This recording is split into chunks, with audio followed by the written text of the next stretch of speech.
I'm just sifting together the baking powder and the flour. Now, I've made a slight change here in that I am using half a cup of corn flour, and it's maize corn flour, instead of the 2/3 of a cup of corn flour and 1 tablespoon of plain flour. And the reason being is that one of the people who's going to be eating this is gluten-free.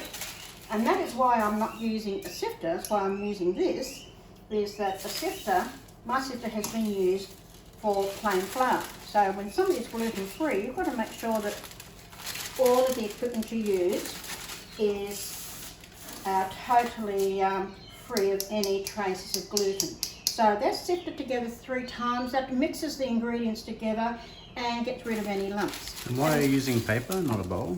Because it's easy to transfer it, to tip it in each time. And when I go to put it in here, it'll be easier too. So what I'm going to do now, Yep. That's not what to do. Don't do that. Right, so I'm going to beat my 3 egg whites along with a little bit of salt. Pinch of salt. The salt will help the egg whites whip up. You can use cream of tartar in the egg whites, does the same thing. Some people might even put a little bit of lemon juice, strained lemon juice in, the tiniest bit, and it helps the egg whites. So what we're doing, we're denaturing the protein in the egg, and we're aerating the egg. And it's the albumin in the egg which will stretch. We're actually stretching it. We're changing the nature of it. And that's why we call it denaturing. We're changing the nature of it. It cannot go back to its original state. So it's a permanent change. And because they're at room temperature, they are fluffing up beautifully. They're glossy. A lovely glossy colour. And how do we know when they're ready? Let's see if they're ready. There we are. Our egg whites are ready. Wow. So if they're falling on your head, they're not ready, you just put them off your head and put them back in? You got to, yeah, well, just make sure that they don't slip, and they're lovely and glossy. So if you overbeat them, they break down. So you cannot reverse. It's a permanent change. You cannot reverse that change, and you actually destroy that So part. it's handy to have a couple of extra eggs, just in case you, the first time you do it, you might go too far. Well, you shouldn't go too far. So And of now course, you I'm can going to, you can do that with a hand beater. It just takes a lot longer. yes. If you don't have a fancy KitchenAid or the like, in a bowl with a whisk and just good luck, strong arm. All of my generation have muscles because we didn't have these. We had to use our rotary egg beater by hand. Must have been tough back then. It was tough. Probably had to walk to school barefoot in the snow too. Oh, not quite that bad. So we gradually add the caster sugar. We use caster sugar because it's a finer sugar. It dissolves more readily. The sugar stabilises the egg white foam now, so it won't lose its volume. If you don't do something to stabilise it, it will collapse. So we just beat it long enough to dissolve. So what you've got there is pretty much a meringue base. Yes. Yeah. A meringue base. So the start of a sponge cake, most sponge cakes is a meringue base. There are other cakes, like there's the Italian sponge, which is actually made or beaten over bain-marie. Very different. So this, you could take these out now, put them in lovely clumps and then bake them and you'd have your little meringue crust. And, So you can stop and now. a Victoria sponge is made quite differently to an Australian sponge sandwich. So put the egg yolks in. Egg yolks, just one at a time, let them drop in, and we beat them in, along with 1/4 teaspoon of vanilla extract. Yep, pure vanilla extract.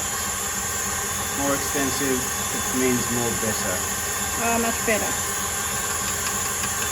Essence will evaporate because it has an alcohol base. Extract doesn't have the alcohol base, and it retains its flavour better. And it's natural flavour, you don't want any of those artificial.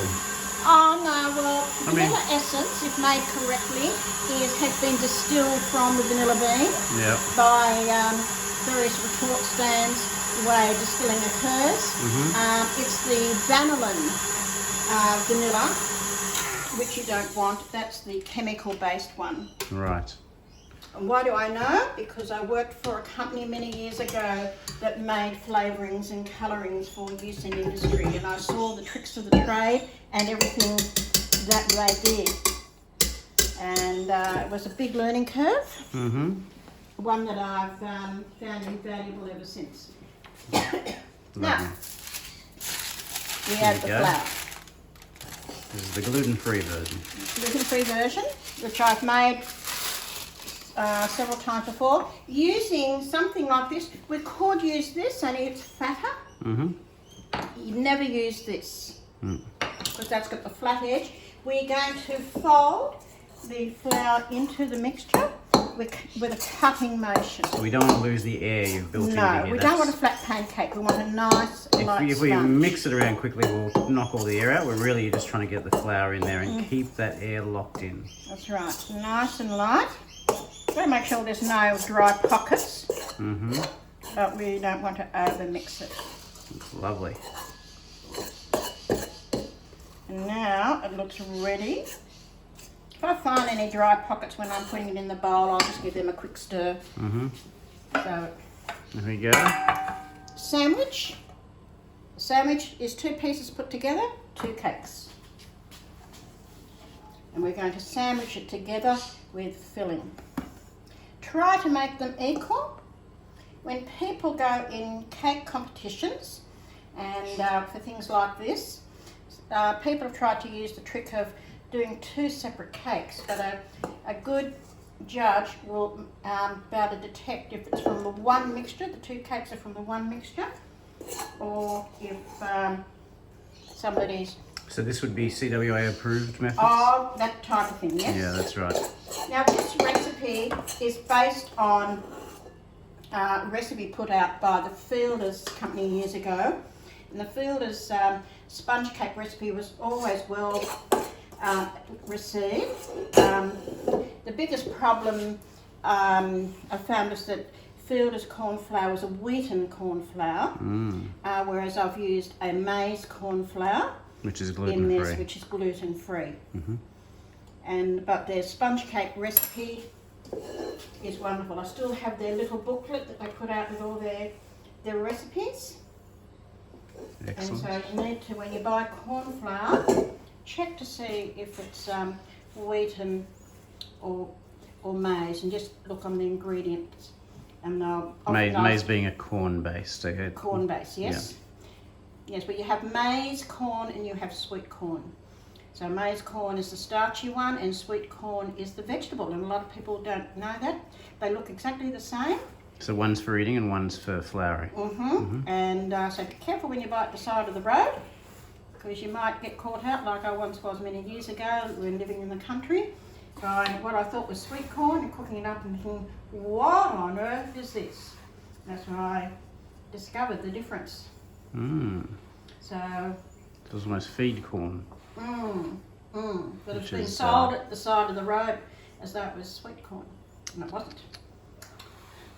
So you Live can't and always learn. trust country people, can you? Okay, so just give them a bit of trying to make that a little bit flatter on top.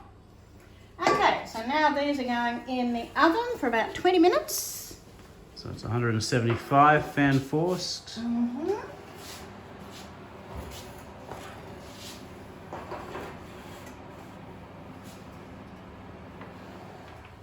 And then we'll get the filling ready. 20 minutes, you say? 20 minutes and to get the filling ready.